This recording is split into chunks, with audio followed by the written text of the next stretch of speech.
Alors, confiance illimitée. S'il y avait une leçon à retenir du père Werenfried, c'est celle-là. Et ça, on en a vraiment besoin aujourd'hui. Alors, voilà ce qu'il dit lui, et vous me direz si c'est réaliste et si c'est vivable pour vous. Non seulement l'homme, mais Dieu aussi est meilleur que nous le pensons. Tiens, hein? Quand on rouspète après Dieu, il est meilleur que nous le pensons. Nous ne pouvons pas, ainsi dire, jamais aller trop loin dans la confiance en sa providence. Jamais Dieu n'a déçu notre confiance. De façon incessante, il nous a aidés à réaliser les promesses souvent téméraires aux yeux des hommes que nous avons faites en son nom à Église en détresse. Souvent, le père Werenfried promettait des aides importantes avant d'en avoir les moyens. Hein? Je n'ose renvoyer personne qui demande une aide en ton nom, disait-il au Christ. Pourtant, il y avait des moments très difficiles. Tu sais que la nuit, c'est sa fin, il m'arrive de ne pas trouver le sommeil. Tu sais que maintenant je suis à bout, c'est un peu sa prière. Hein? Voilà ce qu'il disait. J'en peux plus, je suis à bout, mais tu vas m'aider, Seigneur. Il y croyait. Il a aussi une confiance totale en l'homme, meilleur que nous ne le pensons, et capable de la plus grande générosité, si on sait dire la parole ardente qui enflammera le cœur. Voilà. Ça, il faut la trouver, hein, pour la parole ardente qui va réveiller le cœur de quelqu'un. Hein, faut savoir la trouver. Hein. Et il faut lui faire confiance. Hein, de quelqu'un dont vous pensez que du mal, et il faut faire confiance et croire qu'il peut s'en sortir, croire qu'il peut faire des belles choses, mais il faut savoir réveiller son cœur. Et ça, il faut bien que l'Esprit Saint nous inspire. Hein. Voilà. Confiance en Dieu plus fort que le mal. Dieu n'a pas voulu le mal, mais il ne l'empêche pas parce qu'il ne veut pas détruire le grand bien de la liberté humaine. Ça, c'est la traditionnelle pensée sur le mal. Hein. Vous la connaissez, cette pensée. Il permet le mal, mais il se promène dans les nuits de la terre pour le changer en bien.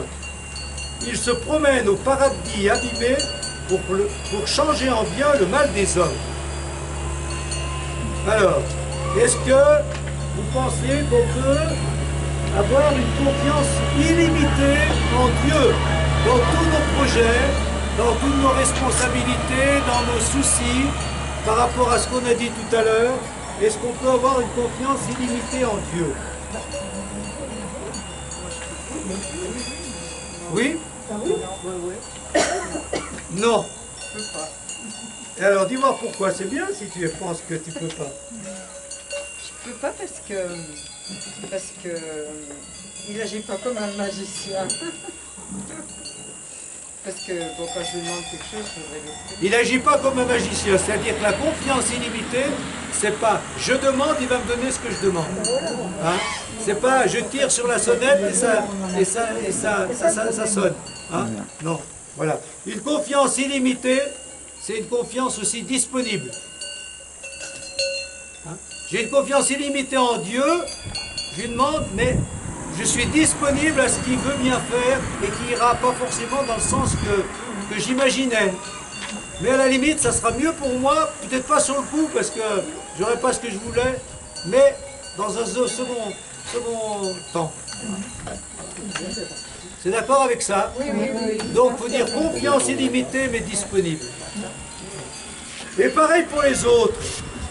Ça c'est plus difficile quand même. Hein. Il a aussi une confiance totale en l'homme, meilleur que nous ne le pensons. Est-ce que vous y ça? Est-ce que vous y croyez ça? Oui, il est en nous. Comment?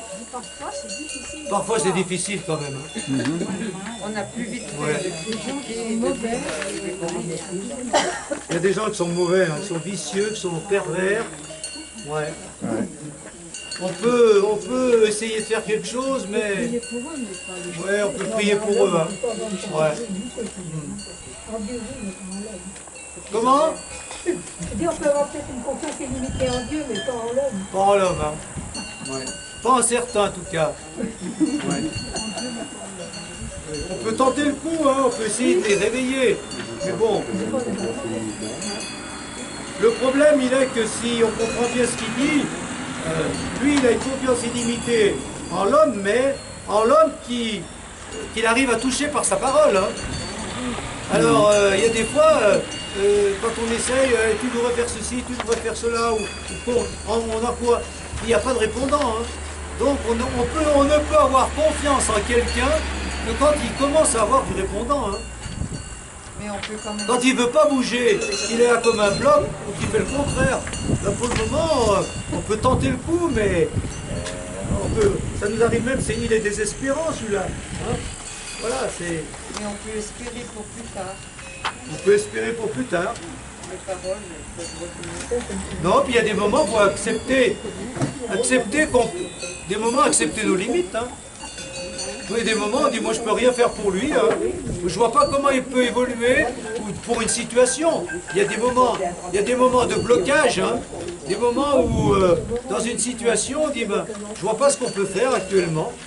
Donc on attend, il faut laisser le temps faire son œuvre pour qu'une porte s'ouvre. Hein. Donc je dirais, confiance illimitée en Dieu, mais disponible. Ah, ce qu'on fera, vous pouvez descendre. Hein. Là, ici, il fait bon, il y a même un petit air. Une chaise. Il y a une chaise déjà.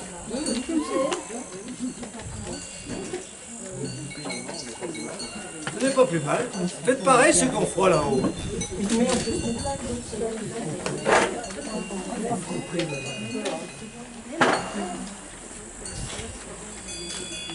Voilà, la confiance.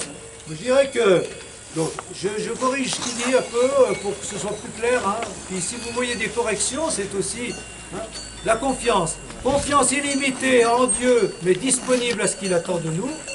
Confiance illimitée dans les autres, mais je dirais confiance patiente.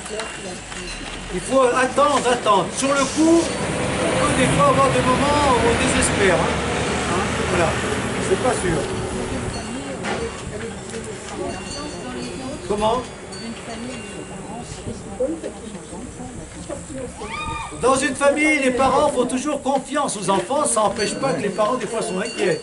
Eh ben oui. Ils peuvent se tromper. Hein? Et ils peuvent se tromper. Ils peuvent se tromper. Donc il faut faire confiance. Mais on a la confiance qu'on peut avoir. On peut avoir une confiance avec des inquiétudes. On peut avoir une confiance. Moi, c'est ce que j'ai voulu dire dimanche. Hein, c'est la parabole de l'ivraie du bon grain. Hein? Alors, il n'y a rien. Tout est ambigu. Si on veut une foi parfaite, on ne l'aura jamais. Notre foi est toujours plus ou moins intéressée. La confiance est toujours plus ou moins inquiète. Hein? Toujours plus ou moins. Il y a toujours, il y a pas.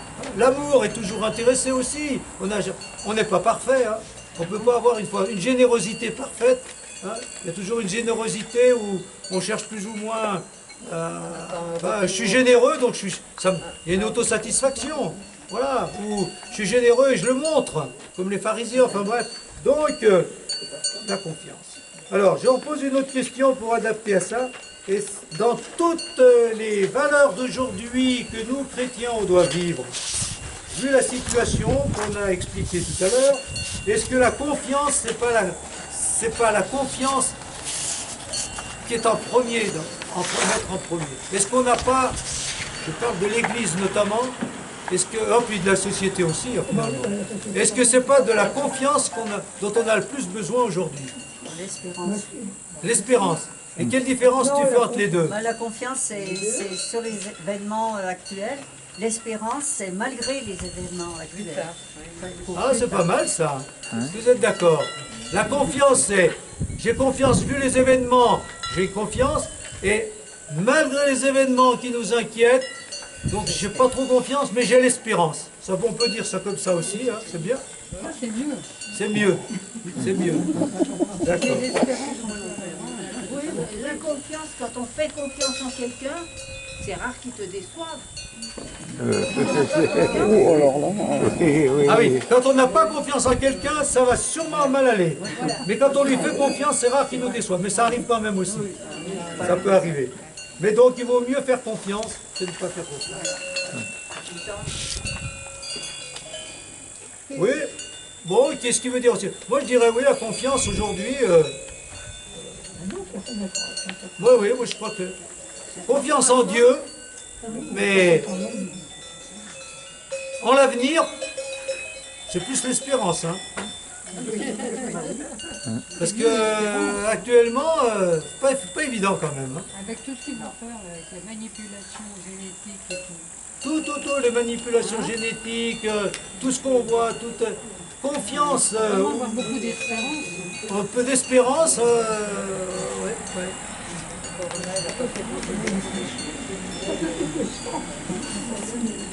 Bien.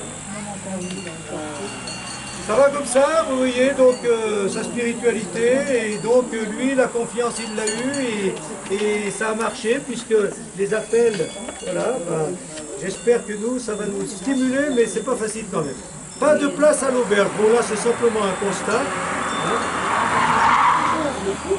qui nous permet de dire que tout ce qu'on vit, il faut voir le lien avec l'évangile, et enraciner ce qu'on vit dans l'évangile, et donc pas de place à l'auberge. Il n'y aura jamais de place pour le Christ aussi longtemps que les hommes pensent trop à eux-mêmes. C'est Noël 1000 fois par an, vous êtes bien d'accord, hein? Et 1000 fois Jésus demande à être accueilli par les siens. Il est venu chez les siens et les siens n'ont pas reçu. Toutefois, ceux qui savent accueillir et servir Jésus dans les pauvres en détresse doivent rester bien humbles. N'oublions jamais que nous ne sommes que les canaux qui transmettent l'argent des chrétiens généreux. C'est au bienfaiteur plus qu'à nous-mêmes qu'est due la gratitude des pauvres. Donc voilà, bon, c'est un petit constat ça. Pas de place à l'auberge, donc il y aura toujours des gens exclus, des gens dont on ne s'occupe pas ou pas assez, qu'on n'accueille pas assez, ça c'est sûr, que ce soit nous, que ce soit la société, que ce soit l'Église.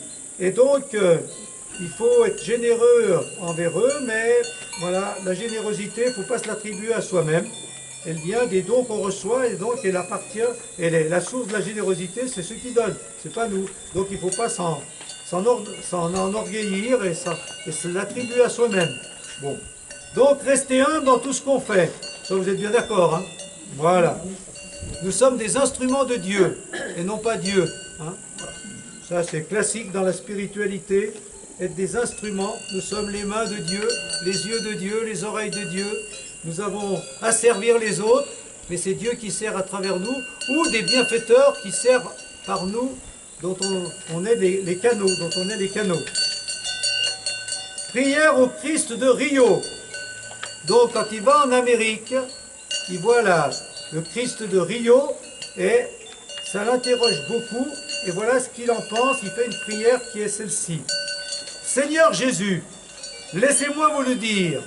Ce que j'ai vu dans ce continent est un scandale. Il règne ici des situations qui sont une honte pour le christianisme. Ici, sur la montagne, ne se trouve que votre statue, un Christ de pierre. Le Christ vivant, c'est nous qui devons l'être. Bon, ça, c'est d'accord, hein? Voilà. Ce n'est pas de votre faute si nous vous donnons si rarement l'occasion d'être le cœur et la force motrice de notre vie. Ça, c'est une belle expression, hein? Le Christ, le cœur de ma vie, la force motrice de ma vie. Retenez bien ça, hein? C'est beau, hein? C'est le Christ qui me pousse, qui est le moteur en moi, hein? Et notamment le moteur de la générosité. Prenez donc possession de nous, Seigneur, et donnez-nous la force de rayonner votre bonté et votre amour pour nos frères malheureux. Donc, voilà, c'est le Christ vivant. Mais pourquoi? Et notamment pour servir les pauvres. Or, c'est pas ce que font les chrétiens en Amérique, ou pas en tout cas, pas assez. Si les chrétiens ne font pas quelque chose, d'autres le feront. Ou ce sera la révolution sociale. Si nous ne nous occupons pas des désespérés, il y en aura d'autres qui le feront. Et Dieu permettra peut-être que dans leur colère, ils détruisent nos tabernacles et éteignent la lumière éternelle dans nos églises. Car il n'y a pas de sens pour le Christ de vivre dans une armoire blindée s'il ne peut pas habiter dans la vie et dans le cœur de ceux qui portent son nom. C'est clair, hein, c'est un peu dur. Hein, voilà. Le tabernacle, une armoire blindée, ça c'est un peu dur. Hein, voilà. Donc il ne faut pas enfermer Jésus dans le tabernacle. Jésus, il est dans le tabernacle pour nous dire qu'il est dans notre cœur. Et s'il est dans notre cœur, on doit agir pour que la société soit meilleure, pour qu'il y ait moins de désespérés. Sinon, les désespérés vont faire la révolution. Ce qui s'est passé dans l'histoire quand même, hein, à beaucoup d'endroits. Hein. Voilà. La révolution de toute manière couvre. J'ai entendu gronder la révolution dans les réserves de famine du Nord-Est, dans les plantations de café de Colombie, dans les mines d'étain boliviennes et dans toutes les universités de ce continent en fermentation. Et je dois dire, Seigneur, que cette révolution est équitable parce qu'elle se dresse contre la pauvreté, l'analphabétisme, les injustices sociales et le désespoir des hommes. Les vraies armes pour résoudre ces problèmes, l'Église les a et doit les faire utiliser. Les armes décisives ne sont pas les bombes atomiques, mais la justice et la charité, tu vois. C'est ça. Alors, où aujourd'hui, ça c'est pas lui qui va nous le dire, hein, où aujourd'hui voyez-vous des ferments de révolution possibles? Où y a-t-il des désespérés qui risquent de créer un climat qui risque de tomber, hein? Alors on sait que vous envoyez des désespérés. Partout. Alors dites voir, on partage comme ça vient. Hein? Dans la forêt d'Amazonie. En Amazonie. On expulse Même aux États-Unis, les animaux qui vivent là-bas. Les États-Unis, partout. Et chez nous. En France, il y en a où? Dans les banlieues en France. Hein. Dans les banlieues. Ça, et des moments, on a cru que ça allait exploser, ça n'a pas encore fait, mais peut-être que ça va faire un jour. Hein. C'est la pauvreté spirituelle.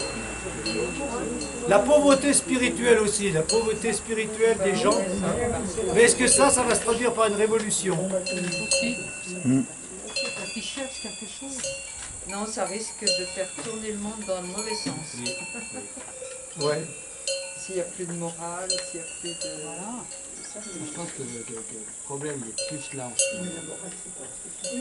Donc le problème de nos sociétés, c'est bien d'avoir une certaine vision hein, de notre monde, de regarder ce qui se passe, de l'analyser. On peut se tromper, mais au moins d'avoir une vision sur ce qui est en train de se passer en profondeur et pour voir, pour au moins y être attentif et si possible y faire quelque chose. Hein. Donc tu disais toi ça je sais plus.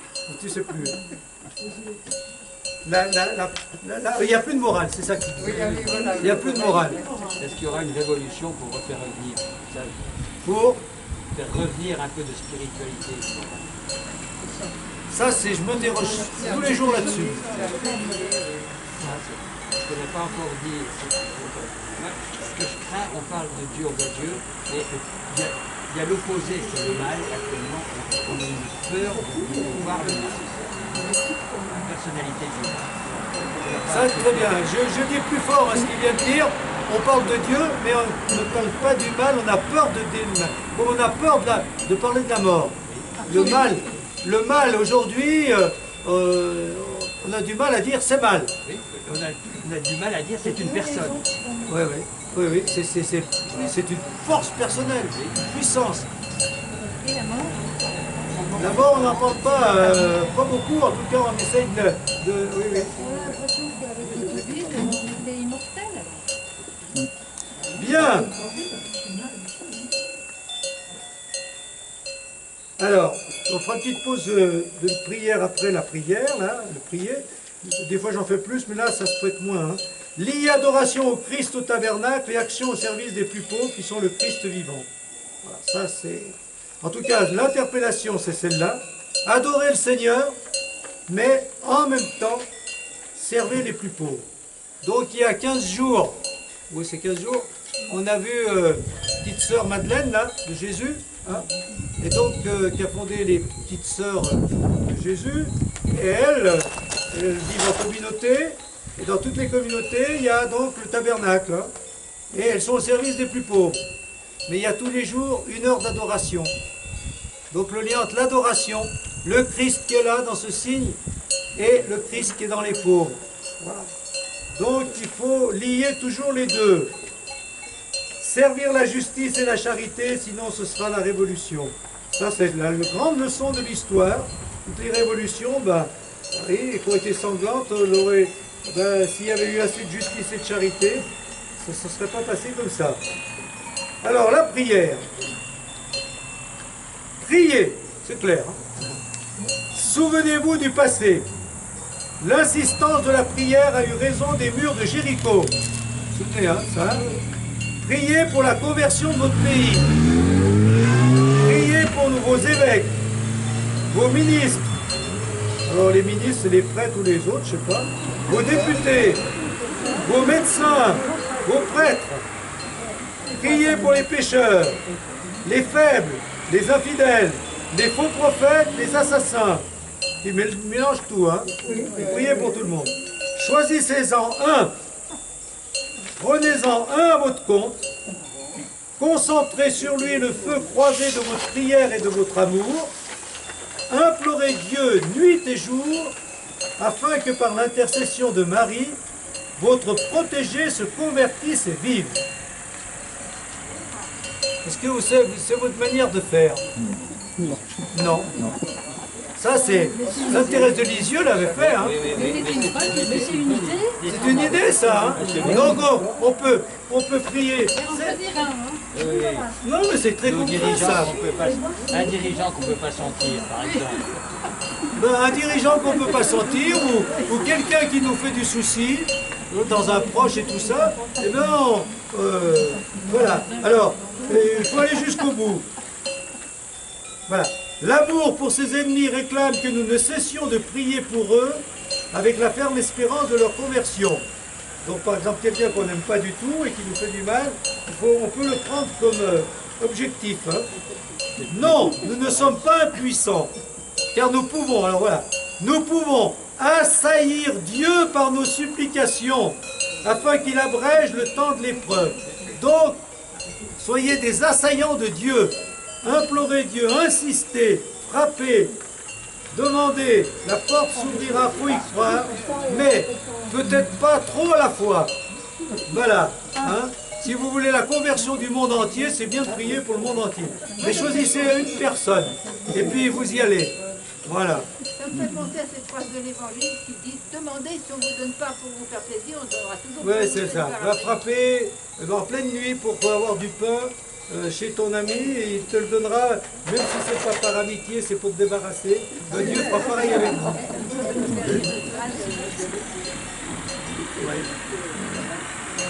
Bon, donc, priez à temps et à contre-temps pour tous et pour tout, et même de ne pas avoir peur d'assaillir Dieu par nos supplications, mais en centrant, je pourrais plus le mettre, en concentrant sur une attention particulière ou une personne particulière. Bien, eh bien, J'aime bien le mot assaillir Dieu. Alors, je vous laisse. Des fois, je fais des pauses de méditation, mais là, j'ai pas eu. Ça se prête moins aujourd'hui.